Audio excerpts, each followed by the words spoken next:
বাংলাদেশের মিডিয়া, বাংলাদেশের ধর্মান্ধ মুসলমানরা যতই চিৎকার চেঁচামেচি করুক না কেন, আজকে কিন্তু ইরানের পাশে কোনো মুসলিম রাষ্ট্র নেই।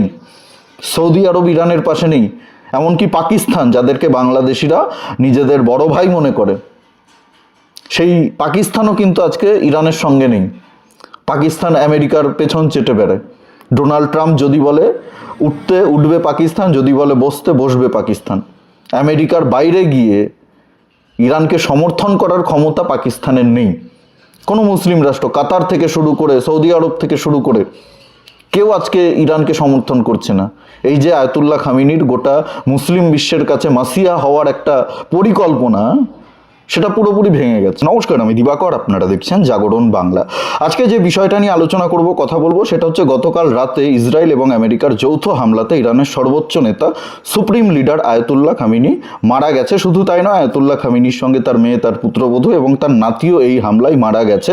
এবং এর আগের দিন ইসরায়েল ও আমেরিকার যৌথ হামলাতে ইরানের প্রতিরক্ষা মন্ত্রী, ডিফেন্স মিনিস্টার, তিনিও মারা গেছেন। যদিও প্রথমে এই বিষয়টা চেপে রাখতে চেয়েছিল ইরান, যে কিছুই হয়নি, কিন্তু ডোনাল্ড ট্রাম্প যখন করে গোটা বিশ্বকে জানালেন যে আয়াতুল্লাহ খামিনি মারা গেছে আমেরিকা ও ইসরায়েলের যৌথ হামলাতে, এবং ইসরায়েলের প্রধানমন্ত্রী বেঞ্জামিন নেতানিয়াহু যখন সংবাদ মাধ্যমের সামনে এসে এটা জানালেন যে আয়াতুল্লাহ খামিনি আর পৃথিবীতে নেই, ইসরায়েল এবং আমেরিকার যৌথ অভিযানে আয়াতুল্লাহ খামিনি মারা গেছে, তারপরে কিছুক্ষণ পরে, প্রায় 1-1.5 ঘন্টা পরে আমরা দেখলাম ইরানের যে রাষ্ট্রীয় সংবাদ মাধ্যমগুলো রয়েছে, সেই সংবাদ মাধ্যমগুলো স্বীকার করে নিল যে না, সত্যি ইসরায়েল এবং আমেরিকার যৌথ হামলাতে সর্বোচ্চ নেতা, তাদের দেশের আয়াতুল্লাহ খামিনি মারা গেছে। আয়াতুল্লাহ খামিনির সঙ্গে তার মেয়ে, তার পুত্রবধূ এবং তার নাতি মারা গেছে। ইসরায়েল এবং আমেরিকার সঙ্গে ইরানের ঝামেলা নতুন নয়।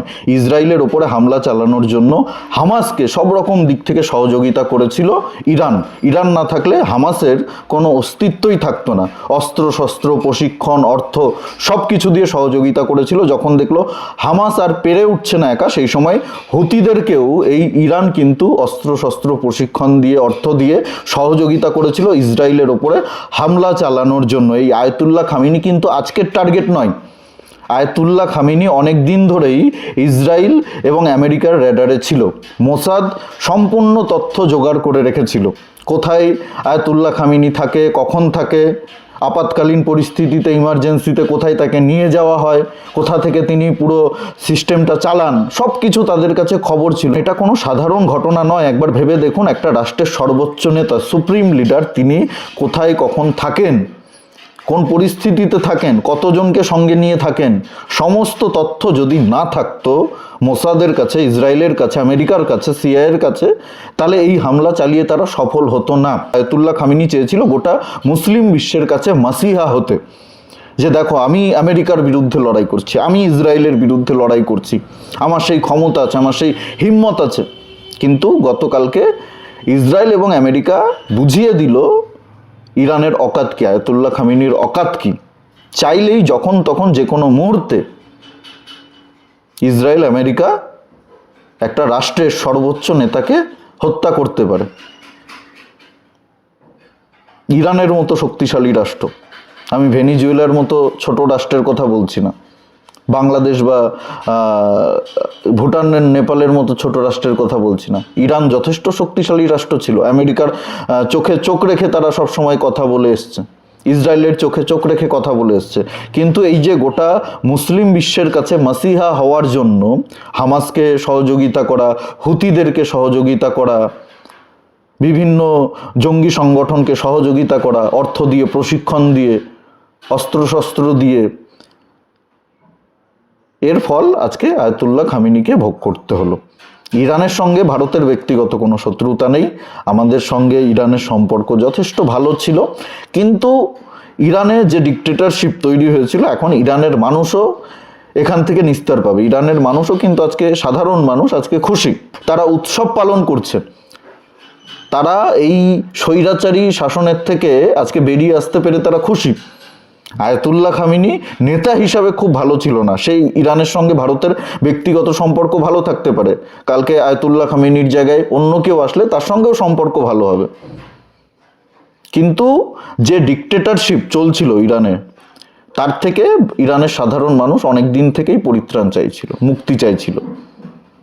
আমেরিকা ইসরায়েল তাদেরকে মুক্তি দিয়ে দিয়েছে। এই যে বাংলাদেশের মিডিয়া যেসব খবরগুলো দেখাচ্ছে বাংলাদেশের মানুষকে, এই খবরগুলোর মধ্যে 1% সত্যতা নেই, 1% সত্যতা নেই। বাংলাদেশের মিডিয়া, বাংলাদেশের ধর্মান্ধ মুসলমানরা যতই চিৎকার চেঁচামেচি করুক না কেন, আজকে কিন্তু ইরানের পাশে কোনো মুসলিম রাষ্ট্র নেই, সৌদি আরব ইরানের পাশে নেই, এমনকি পাকিস্তান, যাদেরকে বাংলাদেশিরা নিজেদের বড় ভাই মনে করে, সেই পাকিস্তানও কিন্তু আজকে ইরানের সঙ্গে নেই। পাকিস্তান আমেরিকার পেছন চেটে বেড়ায়। ডোনাল্ড ট্রাম্প যদি বলে উঠবে পাকিস্তান, যদি বলে বসবে পাকিস্তান। আমেরিকার বাইরে গিয়ে ইরানকে সমর্থন করার ক্ষমতা পাকিস্তানের নেই।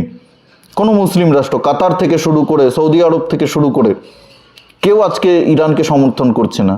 এই যে আয়াতুল্লাহ খামিনির গোটা মুসলিম বিশ্বের কাছে মাসিহা হওয়ার একটা পরিকল্পনা, সেটা পুরোপুরি ভেঙে গেছে। বাংলাদেশের মিডিয়া আজকে সকাল থেকে দেখছি যে খবরগুলো করছে, চ্যালেঞ্জের মুখে ডোনাল্ড ট্রাম্প, পালানোর পথ পাবে না আমেরিকা ও ইসরায়েলের সেনারা, মার্কিন ঘাঁটিতে ক্ষেপণাস্ত্র ও ড্রোন অভিযান, 200 মার্কিন সেনাকে হত্যা করেছে ইরান।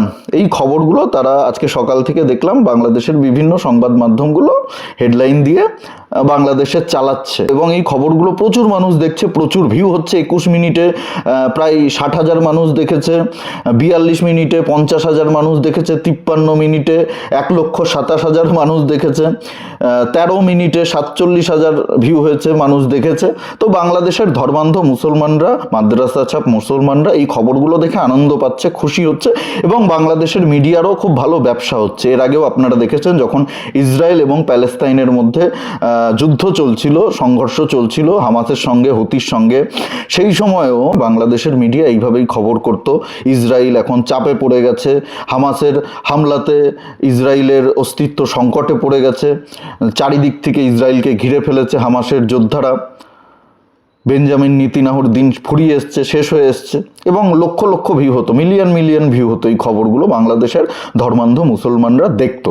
আসলে বাংলাদেশের মিডিয়া এই খেলাটা ধরে ফেলেছে যে কিভাবে তাদের ভিউ ব্যবসা করতে হবে, বাড়াতে হবে, ভিউ বাড়াতে হবে, এবং ভিউ বাড়লেই মিডিয়ার রোজগার বাড়বে, ইনকাম বাড়বে, এবং বাংলাদেশের মানুষ এগুলো শুনে শান্তি পায়, মানসিক শান্তি পায়। তারা সত্যটা জানতে চায় না, তারা সেটাই শুনতে চায় যেটা শুনে তারা শান্তি পায়। এবং বাংলাদেশের মিডিয়া এই খেলাটা বুঝে গেছে যে এইভাবেই চালাতে হবে, এবং তারা এইভাবেই চালাচ্ছে। আমেরিকা ইসরায়েল চাপে পড়ে গেছে, ইসরায়েলের ওপরে ঘোর বিপদ ঘনিয়ে আসছে, 200 আমেরিকান সেনা ওপরে হামলা চালিয়েছে, এই ধরনের সংক্রান্ত খবরগুলো চালিয়ে এখন বাংলাদেশের মানুষকে এগুলো খাওয়ানো হচ্ছে। সেটাই শোনাচ্ছে যেটা আপনারা শুনতে চান, যেটা শুনে আপনারা শান্তি পান, আপনাদের কান যেটা শুনতে চাই সেটাই আপনাদেরকে শোনাচ্ছে, সেটাই আপনাদেরকে দেখাচ্ছে, এবং এগুলো দেখে আপনারা খুশি হচ্ছেন, আনন্দ পাচ্ছেন। কিন্তু বাস্তবে যে চিত্র সেটা একেবারে ভিন্ন, বাস্তব চিত্রটা একেবারেই ভিন্ন। ইরানের সঙ্গে এখন শুধু ইসরায়েল এবং আমেরিকা নয়, সৌদি আরবেরও একটা ঝামেলা শুরু হতে চলেছে। সৌদি আরবের ওপরেও কিন্তু ইরান হামলা চালিয়েছিল। এই বিষয়ে আপনাদের কি মতামত অবশ্যই কমেন্টে জানাতে ভুলবেন না। আর ভিডিওটি ভালো লাগলে প্রচুর পরিমাণে শেয়ার করুন, সকলের কাছে পৌঁছে দিন। আর আমাদের জাগরণ বাংলা ইউটিউব চ্যানেলে নতুন হলে অবশ্যই চ্যানেলটি সাবস্ক্রাইব করে পাশে থাকুন, পাশের বেল আইকনটি প্রেস করে দিন। আমাদের প্রতিটি ভিডিওর নোটিফিকেশন আপনাদের কাছে সবার আগে পৌঁছে যাবে। সবাই খুব ভালো থাকুন, সুস্থ থাকুন, আশেপাশের সবার খেয়াল রাখুন। জয় হিন্দ, বন্দে মাতারাম, ভারত মাতা কি জয়।